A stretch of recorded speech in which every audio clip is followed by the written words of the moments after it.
Welcome to EWTN News Nightly. I'm Colleen Carroll Campbell. Tonight's top stories. The push for immigration reform is back on in Congress. We'll talk to Catholic lawmakers from both parties about what's at stake in the debate. Catholic Governor Chris Christie won praise this week for dropping his legal challenge to gay marriage. But is downplaying social issues a winning strategy? We'll ask some political analysts. And President Obama sends his new ambassador to the Holy See. We'll tell you about his first visit with Pope Francis.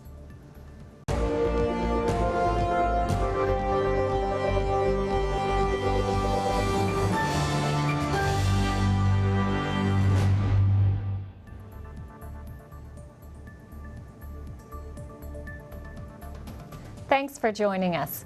After 3 weeks of online confusion, thousands of Americans are still struggling to sign up for health insurance on the new exchanges created by Obamacare.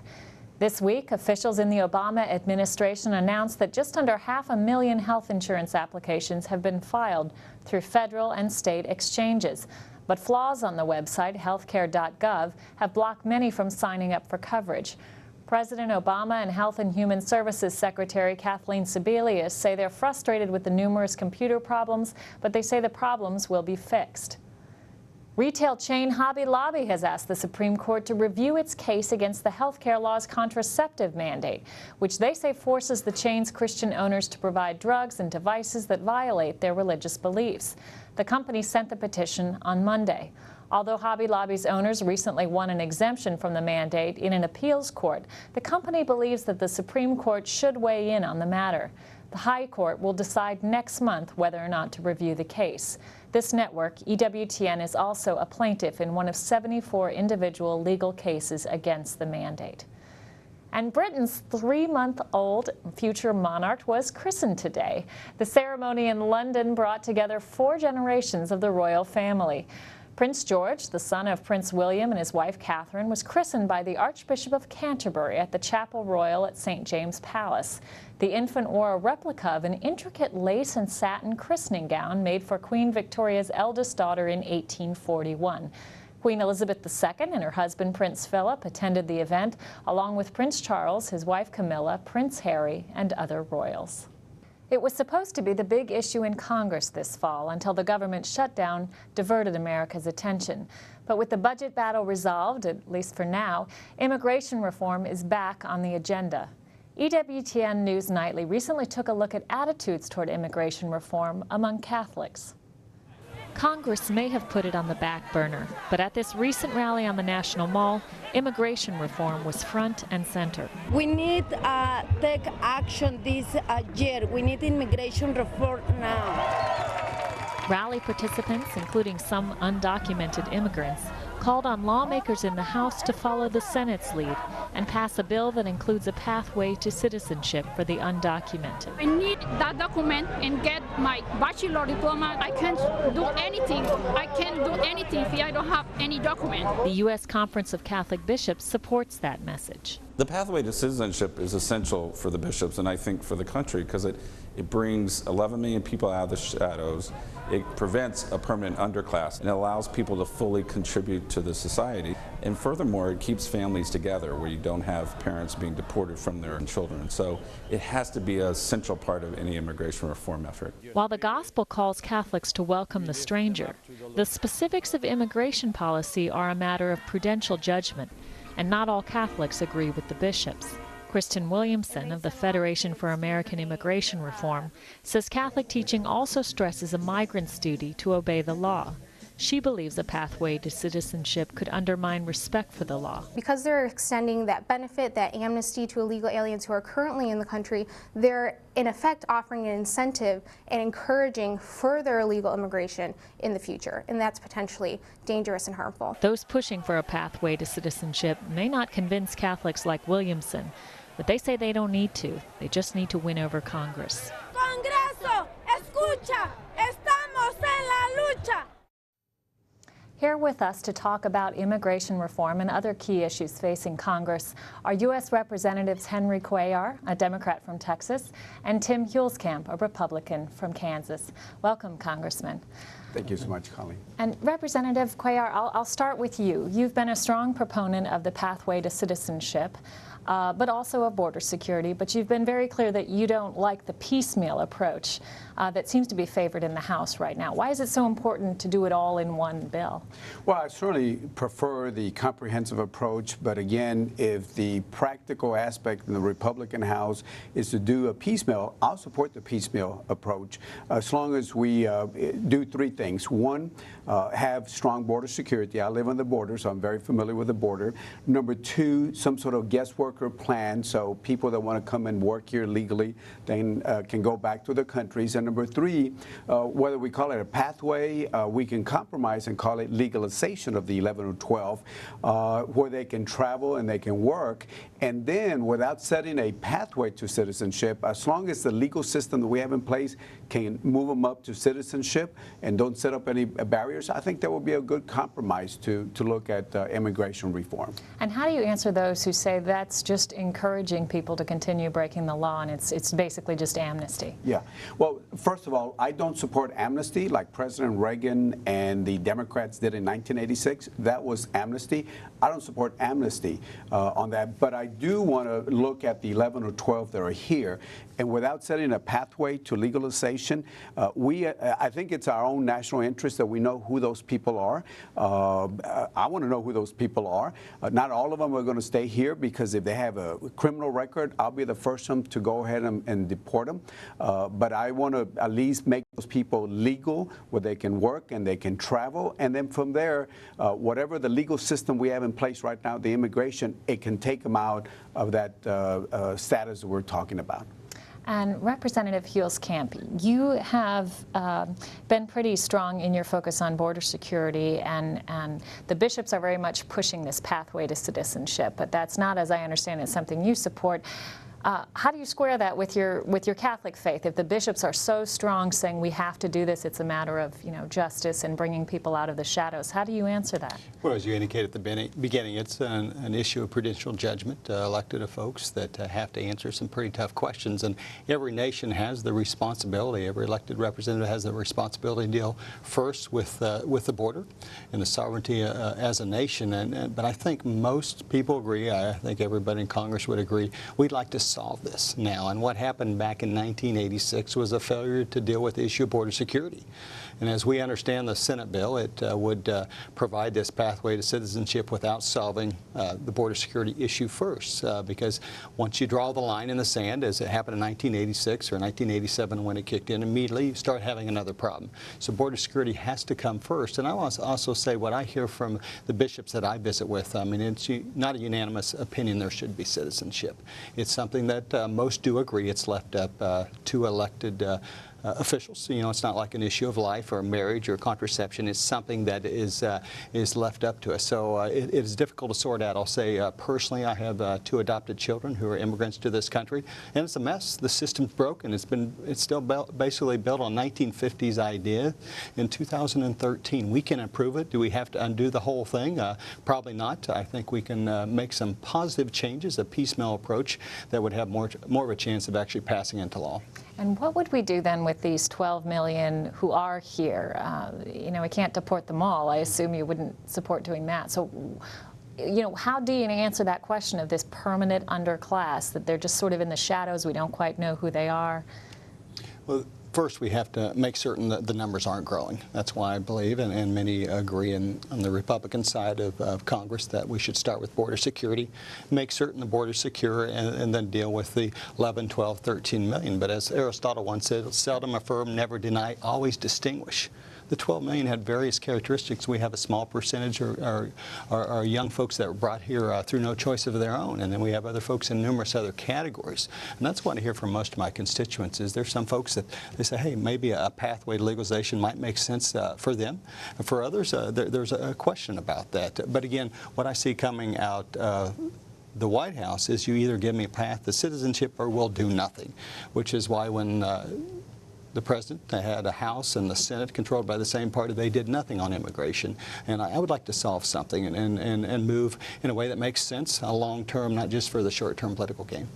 And Congressman Cuellar, you have talked about now being the opportune time, have to move on this now. But some would say now is not a good time because we're talking about possibly a new influx of low-wage, low-skilled workers at a time when the U.S. is already wrestling with unemployment. How do you answer that? Well, first of all, my father was born in Guerrero, Tamaulipas. He became a legal resident, then he became a U.S. citizen. He followed the legal process. He was a migrant worker, and I can tell you there are some jobs here that Americans don't want to do. You know, sometimes the unions are the first ones to say, give the jobs to the Americans. Well, I'll say that to my union leaders. Go do that job in the hot sun, and because I can say that because my father and my mom did that. So first, we're talking about jobs that a lot of Americans don't want to do, quite honestly. First, give the jobs to the Americans, but not give them to whoever wants to work. But, you know, I think Tim and I can actually agree on this. You know, I believe in strong border security, but it's got to be sensible border security. I think I know the border pretty well since I lived there all my life. The other thing is you can't just talk about building a fence, because a fence is a 14th century solution to a 21st century problem. Because you can put a fence, for example, as an aspect of it, but keep in mind that 40% of the people that we have here came in through a legal permit, plane, a ship or some other way. So we got to look at internal security also, but we got to do it in a reasonable way. And Representative Huelskamp, I want to shift just for a moment to an issue very much in the news, the rollout of Obamacare, the Affordable Care Act. You know, the White House calls it glitches. Others say, no, it's a much more catastrophic problem. But we're 3 weeks in, nearly a month in, folks not being able to sign up. Looks like it could be months before the problems are solved. Folks in both parties frustrated with the situation. Representative Huelskamp, you voted against Obamacare. Do you see this as an opening for a delay or repeal of it? Do you think that's realistic? That's what some folks in your party are talking about. I think that would be a solution most everybody could agree on. Not everybody's going to agree with that. The rollout has been a failure. I'll say, personally, I've been online basically for 2 weeks trying to get in myself under Obamacare. As it passed, required all members of Congress to be in there, but the president's attempted to exempt members of Congress, and at the end of the day, I think it's unfair to make members of Congress and big businesses get out of Obamacare, and so that unfairness issue is playing out. But it would make sense if we delayed the individual mandate, which has some real serious religious liberty concerns, 77 lawsuits about that, including many Catholic associations. Little Sisters of the Poor is probably the best example, saying, you know, the mandate from the government violates the religious liberty, so let's have a delay in that individual mandate for a year, allow the administration another year to implement it. They've had 3 years. I don't believe they can get us set up to go in the next 2 or 3 months, and so I think that would be a good compromise. I don't know if the administration would do that. I would not be surprised if that happens. And again, there's a strong divide. I actually wasn't in Congress when it passed, but have voted multiple times to repeal it and also delay the individual mandate. So I think that would be a good compromise, and I think the White House is probably looking for anything to shift a little bit of the blame for this massive failure of a rollout. And Representative Cuellar, we're almost out of time. You voted for Obamacare. That is correct. You have also indicated, though, some openness to changes in it. Now, would you consider among those supporting some of this legislation that would protect religious liberty, especially in the case of religious employers? And this is an issue that's been huge to the bishops. They've been arguably even more outspoken on this than on immigration. The idea that folks are being forced to pay for contraceptives and abortion-inducing drugs. I mean, where do you stand on the mandate, and would you be open to changes that would correct that issue? First of all, I did support the law because in my area, 38% of, and some of my counties don't have insurance, so it's a very important insurance that we need to look at. Number one, keep in mind the website is only one medium to get a hold of, to sign up. You can do call centers, and in my areas, it's more the call and in person. So, but I do understand there's a problem with the website, and I think the enrollment, we ought to push that on, just like we passed the CR, we can do a CR in the enrollment part of it. But I do want to make some changes because, look, I think Republicans and Democrats are wrong in this aspect. Republicans are wrong when they want to repeal the whole thing. Democrats are wrong when they don't want to change one single word. We ought to look at what's good and get rid of the things that don't work. On the religious aspect, I've talked to James Tamayo, my bishop in my area, and certainly that's one of the changes and changes that we need to look at. The Stuback Amendment, which we passed some years ago, but on the religious freedom, I'm certainly all with the bishops on that issue. So we keep the good things, and the things that we ought to change, repeal, modify, we ought to do that. Representative Cuellar, Representative Huelskamp, we're out of time, but thank you both for joining me. Thank you so much. We have to go to a break right now, but when we come back, we'll bring you the latest from Rome. Stay with us.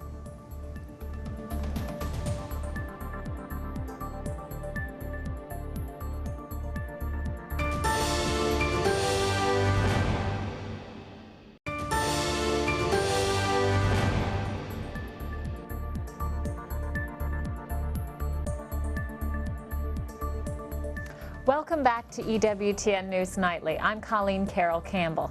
At the Vatican this week, President Obama's new ambassador to the Holy See presented his credentials to Pope Francis.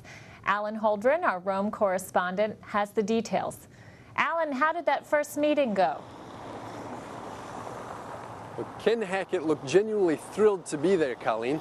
It was a lighthearted encounter in which they exchanged formalities. Hackett is a Boston College graduate who's the retired, long-standing head of the U.S.-based Catholic Relief Services. That's the official agency for aid relief overseas and of the U.S. Bishops' Conference. Now, Hackett was joined on the occasion by his wife, the kids, and other members of the embassy here in Rome. He and the Pope spoke of the convergence of the U.S. and Holy See promotion of social justice and human rights. And he said afterwards that these are the foundation of a relationship that's strong, relevant, and enduring. And Alan, you told us last week about the German Bishop of Limburg. He was taking heat for spending some $42 million on a new residence and complex in his diocese. That bishop met with Pope Francis on Monday. What happened? Well, due to the circumstances, Pope Francis has suspended Bishop Franz Peter Tabarts van Elst from his duties there at the Diocese of Limburg. Back in September, a Vatican cardinal went up to the diocese where he established a commission that's looking into these costs. And as they finished their assessment, there's now been an administrator put in the post of the bishop to oversee the diocese. Bishop Tabarts van Elst is still here in Rome, although we still haven't heard any public statement from him. Interesting. And anything else happening in the Eternal City, Alan? Yes, the Vatican has just announced its official cricket club. This is their team jersey. This is going to be a team composed of priests and seminarians here in Rome. But this wasn't the only sports-related news coming out of the Vatican this week.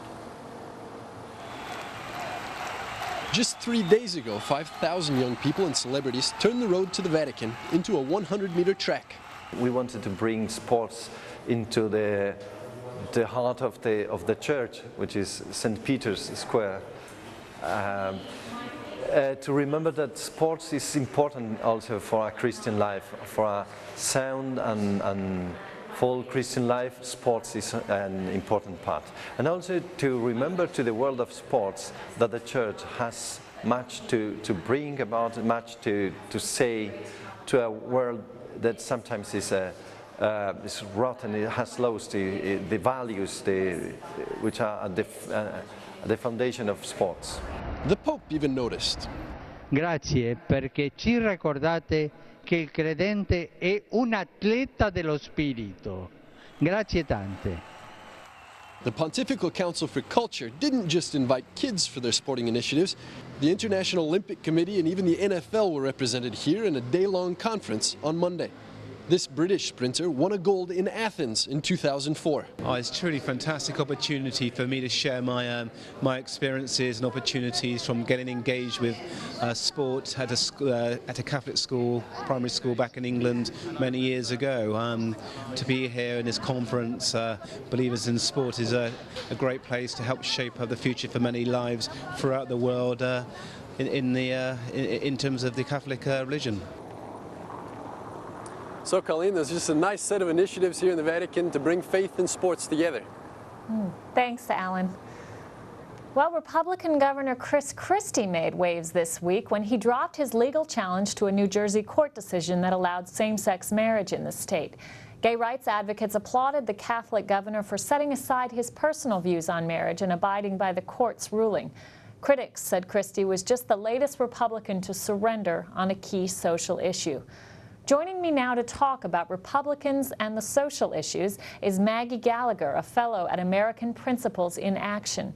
I'm also joined by Michael Warren, a staff writer for the Weekly Standard, who's been covering this season's key political races, including the race for Virginia's governor. Welcome to you both. Hi. Hi. Maggie, I'll start with you. American Principles has a new report. It's due out tomorrow, addressing this question of the GOP's political strategy with a specific look as well at social issues.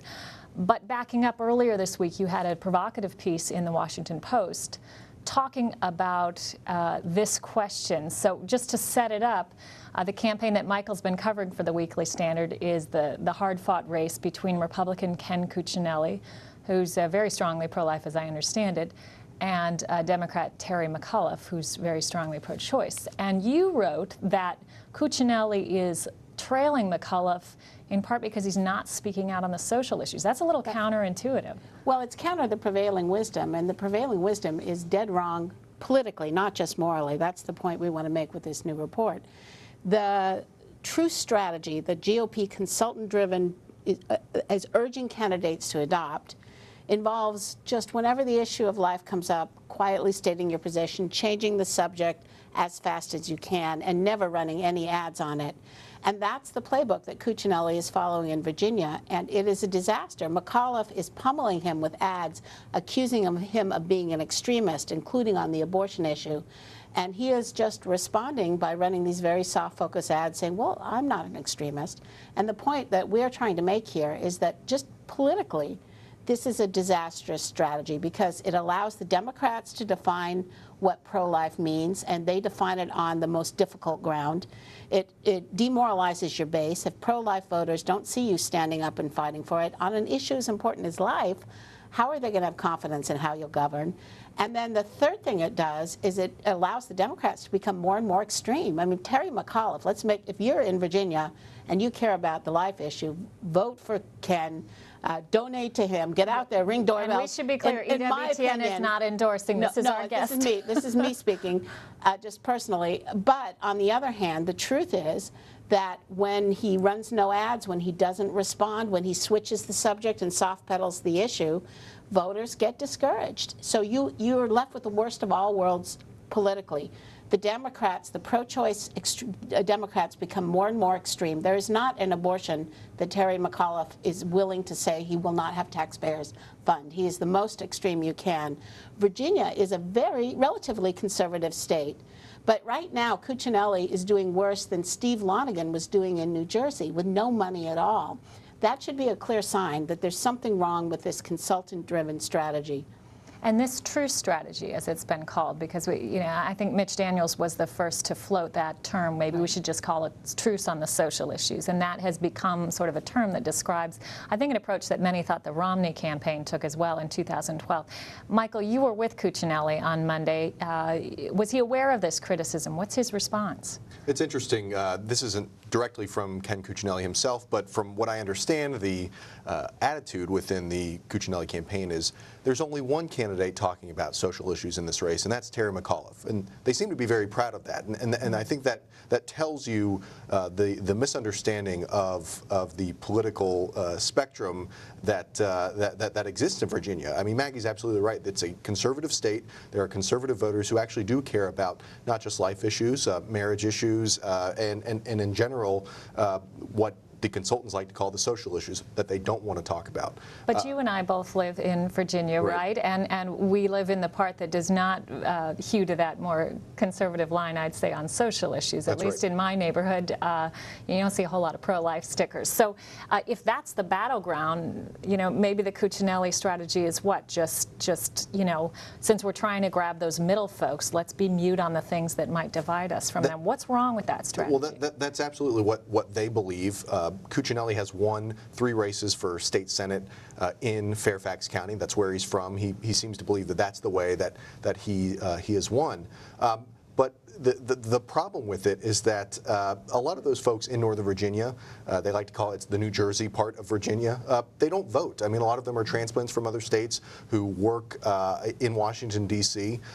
The fact is they don't think of themselves as Virginians, and they don't vote in Virginia elections, particularly in a bye year like this.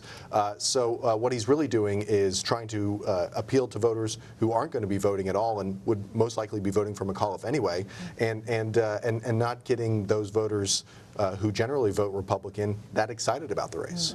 And Maggie, we're almost out of time, but I want to go to the marriage issue. You've been outspoken on arguments against same-sex marriage.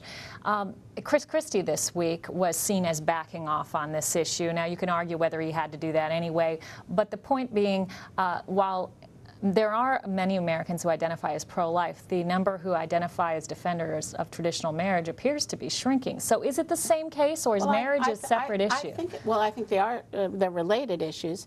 But one of the reasons that the polls are shrinking on marriage is that Republican elites decided they would never talk about the issue.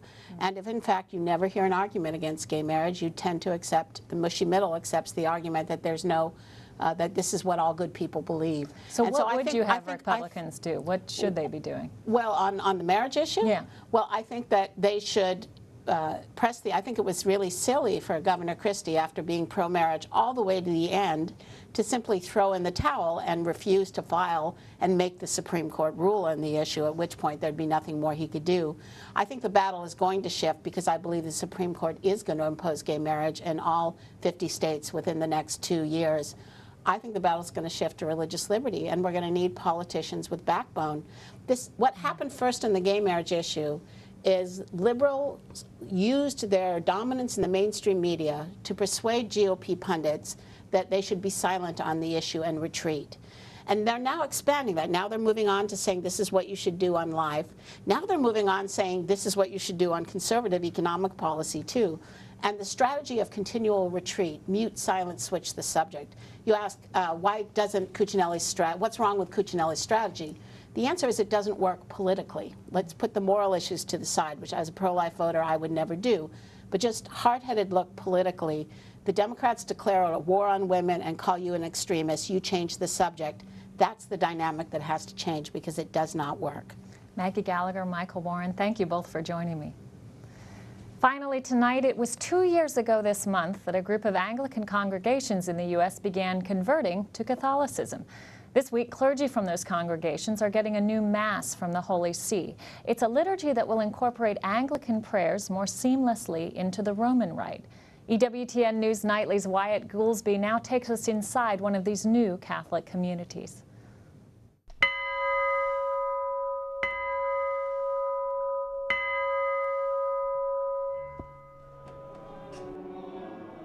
It may look like these altar servers, choir members, and priests have been worshiping as Catholics for decades, but a little over 2 years ago, this church and its members were Episcopalian and part of the worldwide Anglican Communion.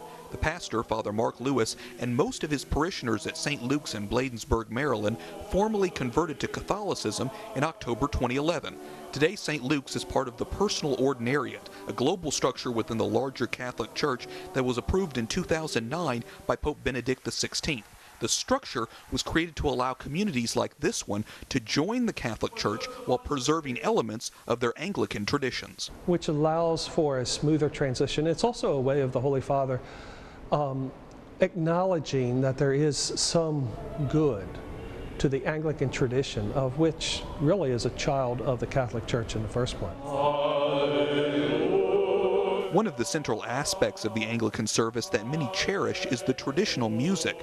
Patrick Delaney has been singing in the choir for decades. He says the fact that he could continue using the distinctive hymns and chants in the current Anglican Youth Mass was one reason he felt comfortable converting to Catholicism. The simplicity and the beauty, Gregorian chants, you feel uplifted, you feel like you get a taste of heaven. Another noticeable difference in an Anglican youth parish is that former Anglican priests who are married are allowed to become married Catholic priests. Vicki Lewis entered the Catholic Church several years ago along with her husband, Father Mark. I think there was a desire to really delve into scriptures, particularly the Catechism. That is an awesome book. I highly recommend it. Vicki says she's noticed similar growth in her husband. One of the biggest changes that I see in him in study and in preaching is his desire for the salvation of his flock's souls. For Father Lewis, he says the opportunity to be a pastor of a Catholic church is a gift. He says he's thankful both to Pope Benedict for creating a special structure for Anglican converts and to Pope Francis for recently allowing baptized Catholics who have not yet received First Communion or confirmation to join an Anglican youth parish. Father Lewis says he hopes more Anglicans will join this new structure within the Catholic Church. That's our mission, and that's the mission that Benedict XVI has given us, to go out into the world and proclaim the wonders of this church, but always with an eye to our Anglican brothers. Come home.